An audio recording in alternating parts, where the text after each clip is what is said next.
All right, we have begun the day. It's late. The weather's really bad outside. We have a wind advisory, but we're gonna figure this out. So we're gonna get journaling done, and then you know what I think? I kind of want to go ice skating again. I think it'd be cool to kind of, I don't know, dial in just a little bit more. So we're gonna see. We're gonna see about going ice skating again for the outdoor workout. If not, I think we'll just hit a Globo gym and pump some iron in there. Pump some iron. I think that's it. I just want to get through journaling first. I was kind of discombobulated because I stayed up way too late last night.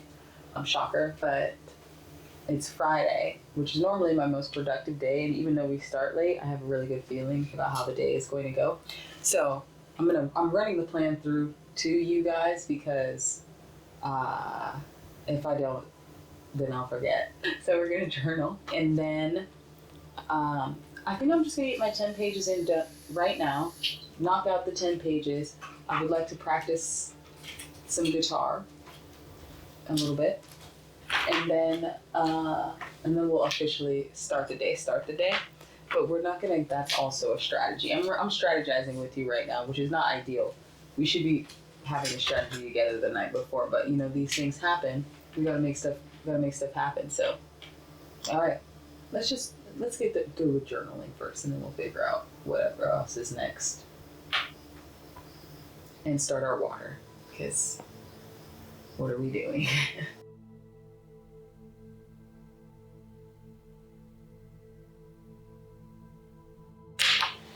Okay, journaling is done. I'm gonna get my 10 pages done right now. Switch things up a little bit. See how that feels by the end of the day. And the weather's bad right now, y'all. Like, it's not great. It's not an ideal situation, but I committed to this. And if I am only able to do challenging things in ideal situations, like, I'm at a severe handicap, I think. Like, what are you gonna do when the going gets tough? Just stop going? So, I'm gonna read this, hype myself up to go outside. We're gonna force ourselves to go outside. I don't know if you noticed, but it's gotten darker since the last video that I recorded. And it's not because of the time, it's literally because of the black clouds that are outside. And it's like, okay, all right, we wanted this. We are halfway through our first water of the day, which you can knock this out relatively quickly. And all right. Onward. Okay, so we got our 10 pages done. I'm actually really excited because now we're going to be moving on to central personnel agencies, which kind of just breaks down the Office of Personnel Management, Merit Systems, Federal Labor Relations Authority, and the Office of Special Counsel. I'm noticing a couple things. One, we like to convolute things, and I think it's so that everyday average people don't ask a lot of questions. Like, for example, there were a ton of meetings that are being held that you can actually look up the meeting minutes and see what was actually talked about. So there's a meeting with the Board of, I think it's called the Board of Regents. Let me double check on that. It's called the Smithsonian's Institution Board of Regents. And the Vice President is a statutory member of this Board of Regents, and they meet 4 times a year. And you can actually go and look up the meeting minutes and find out that, you know, our Vice President hasn't been in any of these meetings in almost a year. So it's like, how many areas are in the US government where we put all these like fancy titles and then there's no follow-up and there's no one asking any question because no one knows. It's so convoluted. And mind you, these are like paid positions. So people are getting paid to be a part of these meetings that they're not being a part of. And the decisions that they're supposed to be making obviously aren't being had with the people who should be hearing them. So I'm just very curious at how many areas in the government run like this.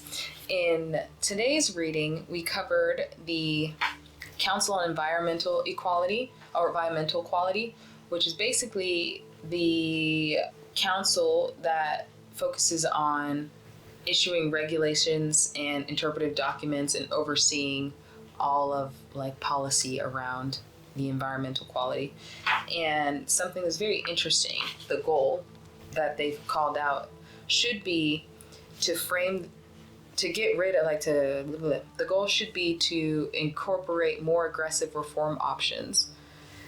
And it should frame new regulations to limit the scope of judicial review of agency NEPA analysis. So NEPA is the National Environmental Policy Act. So there's so many initiatives in here that are worrisome to me, because the aim is to limit and or remove judicial review, which on the surface it sounds good. Like you would want to, remove as many friction points as possible so that you could, get things through faster or make things happen. But I wonder what that actually looks like and how many corners that we would be cutting just to kind of push something through without actively understanding the ramifications. And we're trying to eliminate anything that revolves working from a social aspect. So we're still talking about the environmental quality. And there's a group called the Interagency Working Group on Social Cost of Carbon. So there's people who are genuinely concerned about what we are doing and the impact that it's having on our environment, and not just from a financial impact, but the social cost of us doing these things.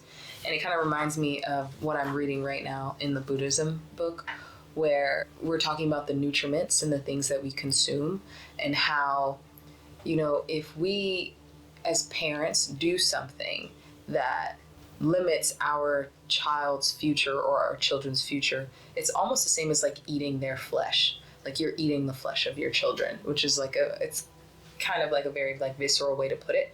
But when we're trying to scrap the social aspect of so many of these things, it makes you wonder what happens in a country where everyone is a business major and everyone knows how to make money, but we are seeing like a steep drop in the humanities, steep drop in understanding like the ethics and morality that comes with making money. And it's almost creating like a socially corrupt, inept society where money matters more than people. And the desire to strip away so many checks and balances, I think, is kind of like a really strong pipeline there. I also learned about the Office of National Drug Control Policy, which this one kind of hit me close to home because my brother died of a drug overdose in April. And something that concerns me is the just immense focus on the border, on drug trafficking organizations, disrupting the flow of borders, making it a point to consult with federal border enforcement. And it's like, yes, I understand all of those things, but there's so little in here that's focused on, why, what would lead someone to wanting to do drugs in the first place, especially in what we are touting as like the greatest country in the world. Now, if it's the greatest country in the world, then maybe people wouldn't be trying to escape from it chemically. And maybe there's a lot more that goes into understanding addiction than, controlling the border. Like, there's so many socioeconomic factors that contribute to someone partaking in drugs and ultimately like dying and overdosing and dying, that is just being skipped out on because it's almost focused on it. It reminds me of trying to tackle teen pregnancy by promoting abstinence, which is like the ideal, right? Like ideally people wouldn't use drugs. Ideally people wouldn't abstain from, I didn't even say abstain from sex, but I mean like young people would without like understanding the full ramifications. Obviously, yes, but it's not reality. It's not reality. It's trying to build our country off of an ideal when there's no such thing in an ideal with this many people. There's like an obsession with making sure that money is not going to woke nonprofits with leftist policy agendas. And it's like when it comes to drug control, I would want people who were thinking of humans as humans in mind instead of like issues to be stamped out or like scourge of society.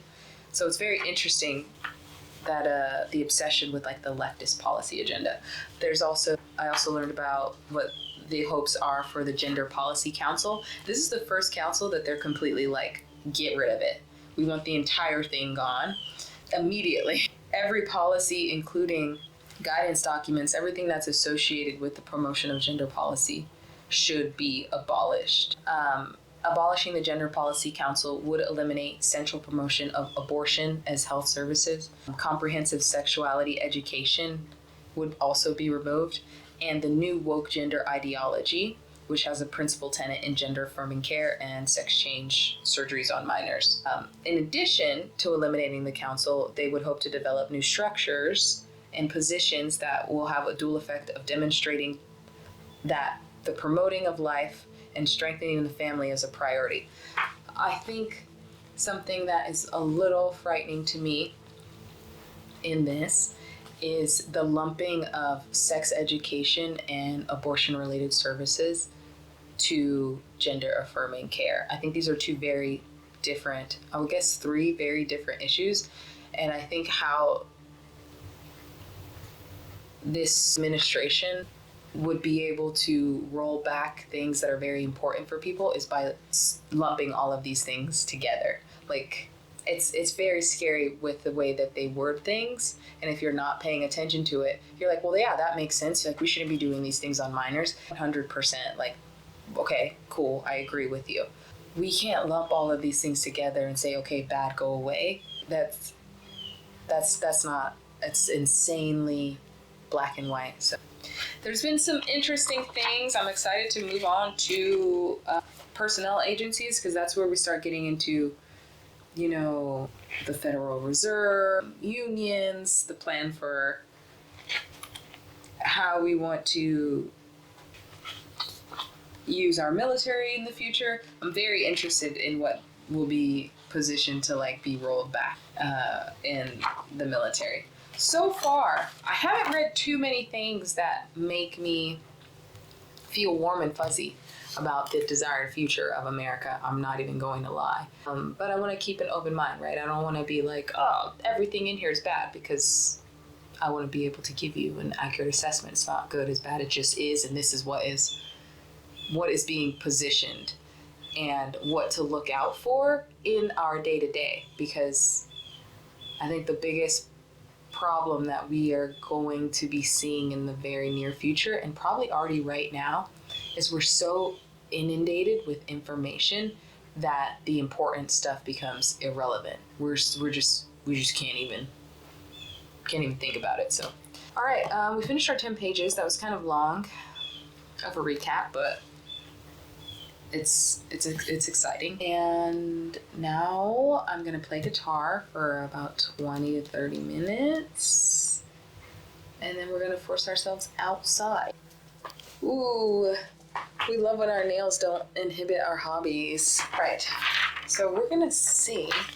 We're learning Dear Theodosia again. I knew it at one point in time, but I stopped playing regularly, and if you don't use it, you lose it. So we're getting it back, and I want to make sure this one is good before I move to another song. But next I'm learning to play the Shire theme by Lord of the Rings, or like it's from Lord of the Rings, so we're gonna make sure we get Dear Theodosia down. Okay, I think I got this first part down.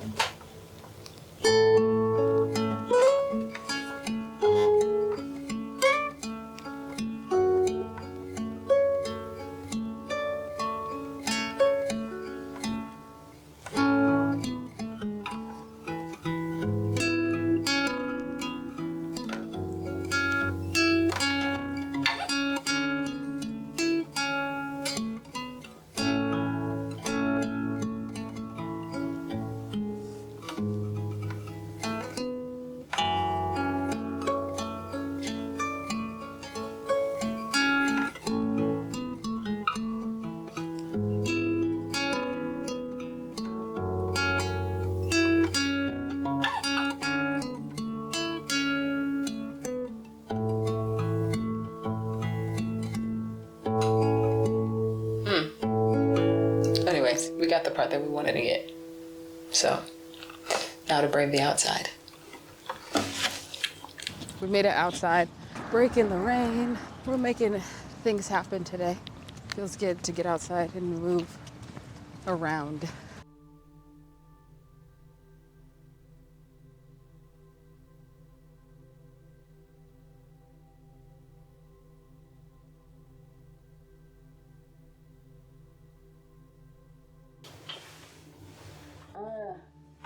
Don't mind if I do. All right. It's a wrap. We're just waiting on water at this point. So we're going to get her down and then we're done. We're done with the day. I find it funny that the day that I wake up late, I'm finished with everything. This I'll be done within an hour and then it's a wrap. Nothing to the pain. You could change your last name. What's happening? Cause you look. Okay. Water done. That is a wrap. Today I'm going to give the day it gets a 7 out of 10 for me. Woke up later than I wanted to, but I was able to get everything done. And reading earlier in the day I realized makes me want to read more. So I guess I'll bump it up, because maybe a 7.5, because I did end up reading more than 20 pages, but it was because I wasn't rushing against my bedtime. So we're going to play around with that. Overcame the rain. Overall, just like a solid standard, like put your head down and work type day. I wasn't as productive as I was last Friday, but that's all gravy because, I feel like I'm tightening things up and I'm on the right path. Like, sometimes I start to feel like I'm in alignment with what I'm supposed to be doing and like things I'm having to think about less. And I can feel like I'm on the precipice of making that happen. So that's a wrap. And we're going to try it again tomorrow. I will see you in the next one.